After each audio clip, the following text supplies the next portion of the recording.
And we continue, hopefully, with the wrap-up of this book. Asymmetries in Conversation. I Only Did It For You. Good morning, crows. The sky is fabulous. Just beautiful. Thanks for being with me. I only did it for you. In talking to couples about communication in their relationships, I was surprised by how often men referred to their role as protectors of women in explaining why they spoke as they did. For example, one couple told me of a recent argument. The woman had noticed that her husband was favoring one arm and asked why. He said that his arm hurt. She asked him, she asked how long it had been hurting him, and he said, "Oh, a few weeks." To his surprise, she reacted with hurt and anger. "Go ahead, treat me like a stranger." To her, intimacy meant telling what's on your mind, including what hurts. By not telling her that his arm hurt, her husband was pushing her away, distancing her with his silence. I instinctively understood this woman's point of view, but I did not immediately understand the man's. In explaining his side of the story, he said, "I guess men learn from the beginning to protect women." This puzzled me. I asked what protection had to do with not telling his wife that his arm hurt. "I was protecting her," he explained. "Why should I worry her by telling her about my pain, since it might be nothing and go away anyway?" Deciding what to tell his wife reflects this man's perceived role as protector, but it also grows out of and reinforces the alignment by which he is in a superior position.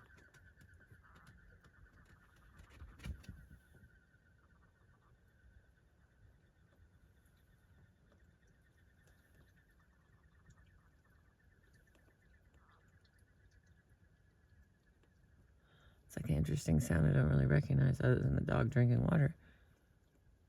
Kind of like an alarm going off or something far away. All right. Deciding what to tell his wife reflects this man's perceived role as her protector, but it also grows out of and reinforces the alignment by which he is in a superior position. He is stronger than she, and he has power to cause her worry by the information he imparts. This man does not feel, as his wife perceives, that he is trying to curtail their intimacy.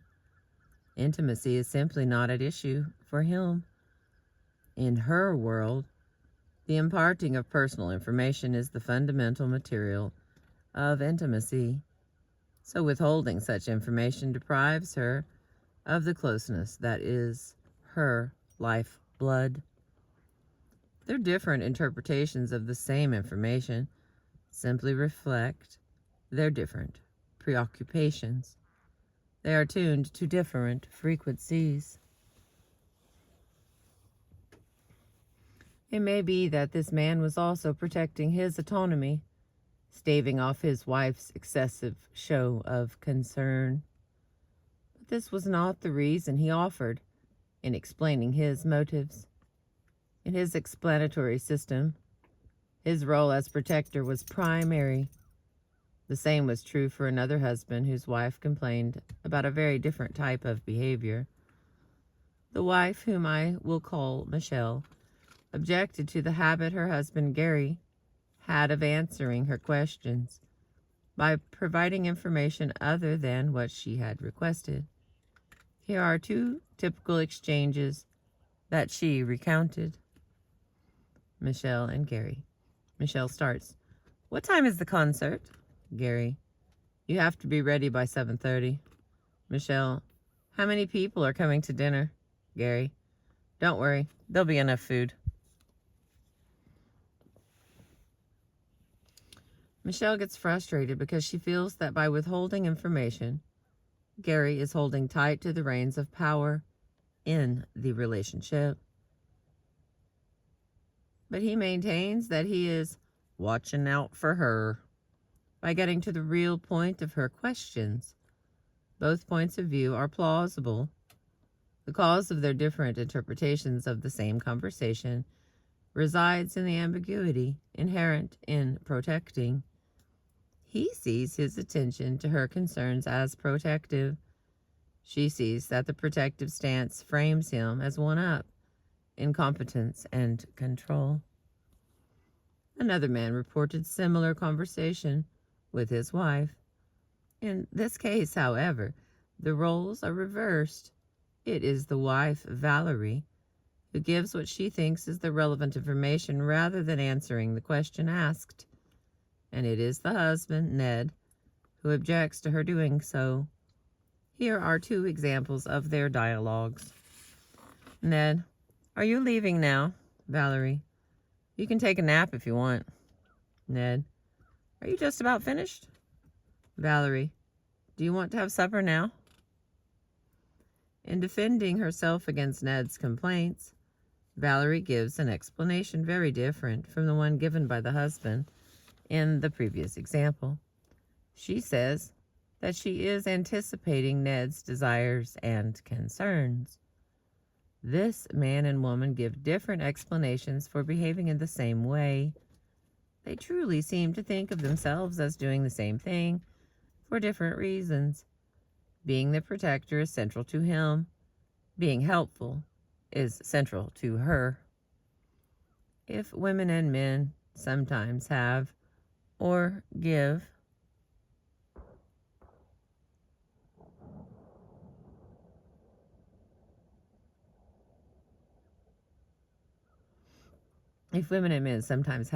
different motivations when they behave in similar ways, there are also situations where their different motivations lead them to behave differently. Each individual works out a unique way of balancing status differences and connection to others. But if we think of these motivations as two ends of a continuum, women and men tend to cluster at opposite ends. Because of these differences in points of view, a man and a woman may perceive the same scene in different ways and misinterpret each other's motives. Understanding the differences can deflect the misinterpretation and make sense where there seemed to be no sense. All right, solving puzzles, the next one. A man told me, with puzzlement, about his most rebellious childhood friend, Henry. Henry flouted authority at every turn, in the way he wore his hair, sticking straight out in all directions, the way he dressed, flamboyantly and absurdly, the things he did, making crank phone calls, publicly ridiculing teachers, the way he planned his future. He refused to go to college. Instead, he left the country. But several years later, Henry returned to the United States, transformed into a traditionalist. For example, he insisted that friends who visited him must bring their wives, because wives were supposed to accompany their husbands everywhere, and his political views became more and more conservative. The rebellious youth who turns into an authoritarian adult is a commonly observed paradox. I recall being surprised at first to hear Charlotte Lindy's observation that policemen whose conversations she had studied talked frequently about what bad boys they had been, trading stories about their youthful escapades and how cleverly they had broken the law in their wild days. This seeming puzzle returned to me, the pieces now fitting together as I came to understand the view of the world as a hierarchical social order. Born rebels who defy authority are not oblivious of it, but oversensitive to it. Defying authority is a way of asserting themselves and refusing to accept the subordinate position. When they are old enough or established enough to take the dominant position, reinforcing authority becomes the way to assert themselves, since the hierarchy is now operating to their advantage. Another puzzle solved for me was my similarities to and differences from my father. For example, my father passed on to me his love of reading and of words. "What book are you reading?" he regularly asked me when I was a child, but I was disappointed when, as a young adult, I recommended to him some of the novels I loved, and he couldn't get through them. "It is so boring," he'd say. "Nothing ever happens." And he could never get me to read some of the books he loved when he was a child, for example, The Three Musketeers, and as an adult, for example, The Maltese Falcon. Like most men, my father is interested in action, and this is also why he disappoints my mother when she tells him he doesn't feel well and he offers to take her to the doctor. And this is also why he disappoints my mother when she tells him she doesn't feel well and he offers to take her to the doctor. He is focused on what he can do, whereas she wants sympathy. And the next one, 2 paths to involvement.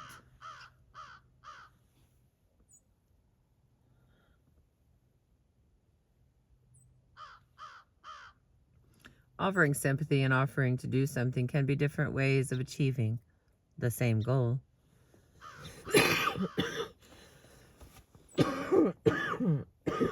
Excuse me. Offering sympathy and offering to do something can be different ways of achieving the same goal. Involvement with others. All conversations serve the universal human need for involvement, as well as the simultaneous but conflicting need for independence.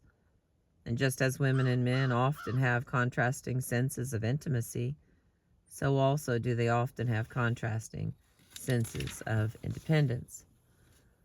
Those who see relationships as fundamentally hierarchical will feel that to be independent they must be dominant rather than subordinate. But another view is possible. It is possible to avoid being dependent on or subordinate to others, but not dominate them either. In other words, there is a symmetrical rather than asymmetrical independence.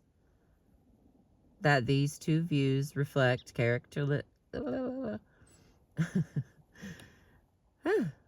It's cold, okay? It's cold here in Oklahoma. Okay, that these two views reflect characteristically male and female views of independence is supported by Philip Bloomstein and Pepper Schwartz study titled American Couples. A husband they quote as typical said he needs to be independent and to have others dependent on him. This is an outgrowth of the protector stance that is built into our society's sense of what it means to be masculine. The difference between men's and women's assumptions about independence also emerges in the attitudes towards money. Bloomstein and Schwartz found that for men, having money provides a sense of power, but for women, it provides security and autonomy, simply the ability not to be dependent.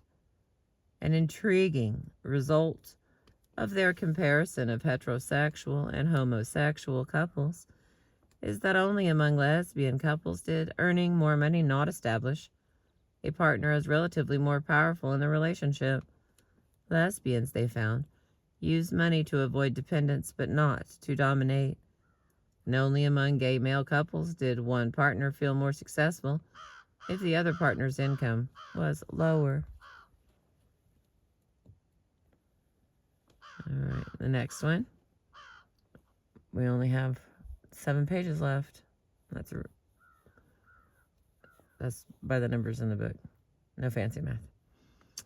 When strengths become liabilities. These differing understandings of independence grow out of the distinct kinds of relations women and men learn and practice as boys and girls growing up. And these disparate worlds exert distinct pressures on each gender. The pressure to maintain connection with others while appearing skillful and knowledgeable, and while negotiating relative rank, can become a burden for boys and men. The pressure to achieve status while avoiding conflict and appearing no better than anyone else can become a burden for girls and women. Women sometimes suffer from an overabundance of rapport. For example, their expectation that an expression of troubles should be met with matching troubles can be felt as a stringent requirement to have matching troubles to tell. One woman said of a friend, "Marion tries to rope me into her neurosis, implying I have the same problems she does. I don't like it because I don't have the same problems." A similar frustration was expressed by another woman, Jill, who told me about her friend Elizabeth, who always includes her in her statements. "We have troubles with this," or "that's a problem for us." When Elizabeth issues an inclusive statement, she expects Jill to come up with a matching experience. If Jill says, "That's not a problem for me," Elizabeth feels rejected and accuses Jill of putting her down. "Some women don't let you be different," Jill said. "They don't let you have any individuality." If women are not always perfectly satisfied by their friendships with women, neither are all men perfectly happy with their friendships with men. Many men told me that they prefer women as friends because they find it harder to talk to men. One man told me it took him 2 years in a new city to find 2 men who were willing to talk about how they felt, to admit problems and listen to his. Men he did not feel were competitive with him. Men's need to be strong and independent all the time can be felt as a stringent requirement not to have troubles. This was the view expressed to Catherine Kohler Reisman by a divorced man who said, "I think everybody hates to have anybody know that they have problems. You always try and keep your problems to yourself." Several men commented to me that it is American men in particular who make friendly conversation into a contest. One British man told me that back home his best friends had been men, but since he immigrated to the United States, most of his friends have been women. On a visit home, he spent time with an old friend who was male. "We yielded to one another," he said, explaining to me what the difference was. "We didn't try to one-up or prevail all the time." An American man expressed a similar opinion. He said he finds European men easier to talk to. "Talking to American men," he commented, "is like a war zone." And yet, the man who told me it had taken him 2 years to find men to befriend did find 2. And everyone knows a woman and men, and everyone knows women and men who, in some ways, are more like the other gender than like their own. This is natural, since individuals develop patterns of behavior based on innumerable influences, such as where they grew up, ethnic background, religious or cultural affiliation, class, and the vast reservoir of personal experience and genetic inheritance that makes each person's life and personality unique. But seeing a pattern against which to evaluate individual differences provides a starting point to develop not only self-understanding, but also flexibility, the freedom to try doing things differently if automatic ways of doing them aren't having entirely successful results.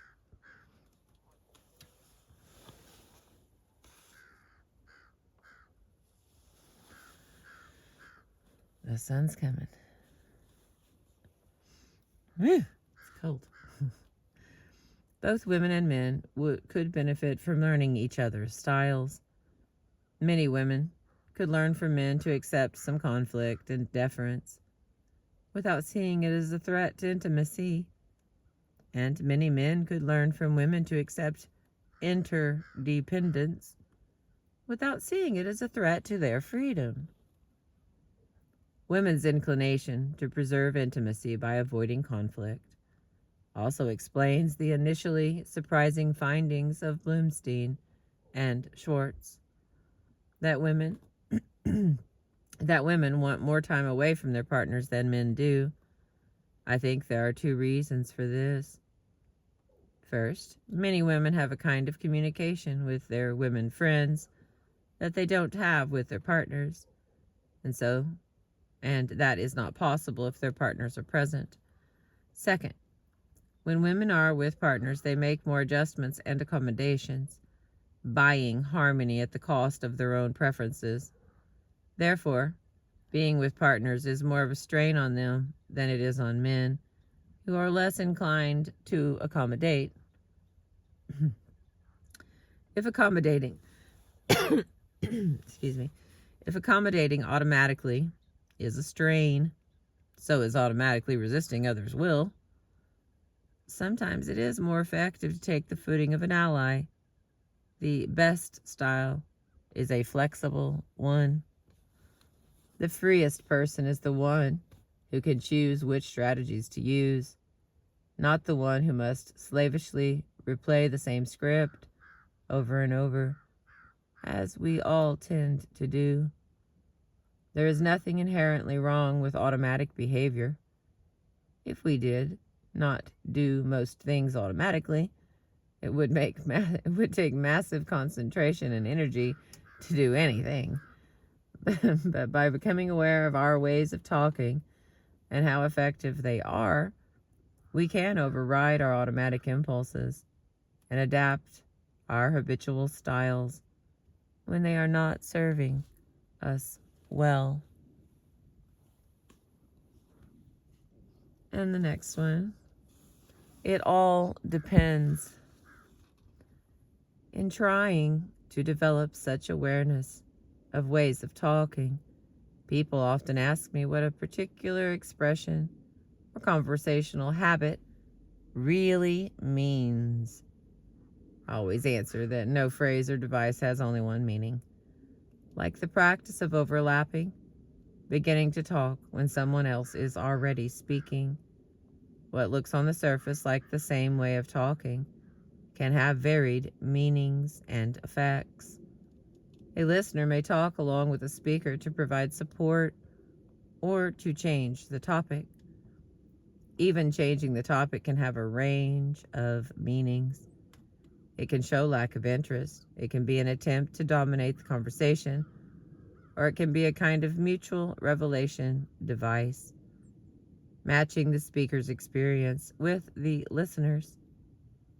Even mutual revelation can be done with different motives, either in a spirit of connection to establish rapport and emphasize sameness, or in a spirit of competition to top a story and frame oneself as more important.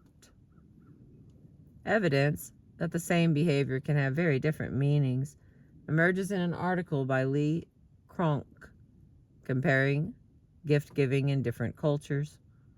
Citing an African example, Cronk describes the custom called Hexaro, H-X-A-R-O. In the words of a Kung man named Goma, Xaro is when I take a thing of value and give it to you. Later, much later, when you find some good thing, you give it back to me. When I find something good, I will give it to you, and so we will pass the years together. Asked what would count as a fair exchange, for example, how many strings of beads would you have to give if your friend gave you a spear? Goma wouldn't answer. He explained that any return would be acceptable because we don't trade with things, we trade with people. Oh, that's beautiful. we don't trade with things. We trade with people.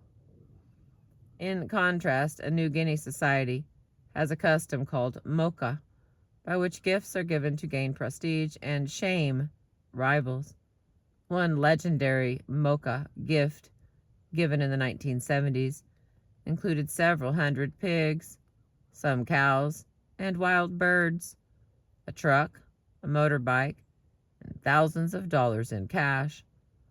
The person who gave all this is said to have told the person he gave it to, "I have won. I have knocked you down by giving you so much." Wow. I have won. I have knocked you down by giving so much. I'm going to have to say I've seen both of those in my life. In these two cultural rituals, the same act, gift giving, has very different meanings. Ixaros, done among friends, is a cooperative, whereas mocha, done among rivals, is competitive. The key difference between these two practices is symmetry versus asymmetry. In Ixaros, the exchange of gifts is symmetrical, each friend reciprocating with a matching gift. But in mocha, it is asymmetrical, each rival trying to top the other's gift so he can come out on top. Since any statement or action can grow out of widely divergent motives and intentions, it is not safe to trust our instincts about what a comment or action means. A Kong person might have a very different instinctive reaction to a gift than a member of the New Guinea tribe that practices mocha. This awareness can be a key to improving conversations and relationships among men and women. We would all do well to distrust our automatic responses to what others say, especially if our automatic responses are negative. Instead, we should try to see things from the other person's perspective. Once they know that men and women often have different assumptions about the world and about ways of talking, people are very creative about figuring out how this rift is affecting their own relationships. And the last one, opening lines of communication. Many experts tell us we are doing things wrong and should change our behavior, which usually sounds easier than it turns out to be. Sensitivity training judges men by women's standards, trying to get them to talk more like women. Assertiveness training judges women by men's standards and tries to get them to talk more like men. No doubt, many people can be helped by learning to be more sensitive or more assertive, but few people are helped by being told they are doing everything all wrong. And there may be little wrong with what people are doing, even if they are winding up in arguments. The problem may be that each partner is operating within a different system, speaking a different genderlect. An obvious question is, can genderlect be taught?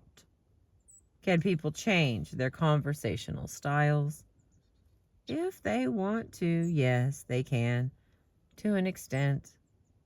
But those who ask this question rarely want to change their own styles. Usually what they have in mind is sending their partners for repair. They'd like to get him or her to change. Changing one's own style is far less appealing because it is not just how you act, but who you feel yourself to be. Therefore, a more realistic approach is to learn how to interpret each other's messages and explain your own in a way your partner can understand and accept. Understanding genderlects makes it possible to change, to try speaking differently when you want to. But even if no one changes, understanding genderlect improves relationships. Once people realize that their partners have different conversational styles, they are inclined to accept differences without blaming themselves, their partners, or their relationships. The biggest mistake is believing there is one right way to listen, to talk, to have a conversation, or a relationship.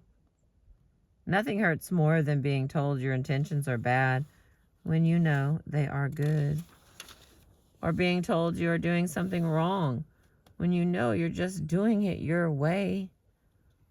Not seeing style differences for what they are. People draw conclusions about personality, as in, you're illogical, you're insecure, you're self-centered, or their intentions. You don't listen. You put me down. Understanding style differences for what they are takes the sting out of them. Believing that you're not interested in me, you don't care about me as much as I care about you, or you want or that you want to take away my freedom. That feels awful. Believing that you have a different way of showing you're listening or showing you care allows for no fault negotiation. You can ask for or make adjustments without casting or taking blame. If you understand gender differences in what I call conversational style, you may not be able to prevent disagreements from arising, but you stand a better chance of preventing them from spiraling out of control. When sincere attempts to communicate end in stalemate, and a beloved partner seems irrational and obstinate, the different languages men and women speak can shake the foundation of our lives. Understanding the other's way of talking is a giant leap across the communication gap between men and women, and a giant step toward opening lines of communication. All right, and that is that. We have finished another book together. Pop it up here for that sun comes. I can get it in there again. Here's what we've been reading. Me and the mouse in my pocket, have been reading. And we finished another one together. That sun's about to come right through that cloud there.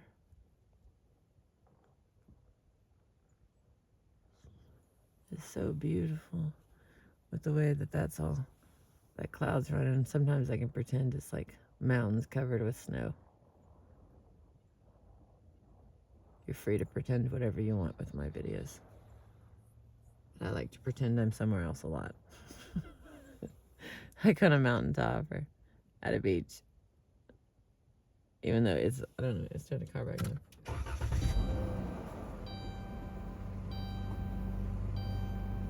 29 degrees.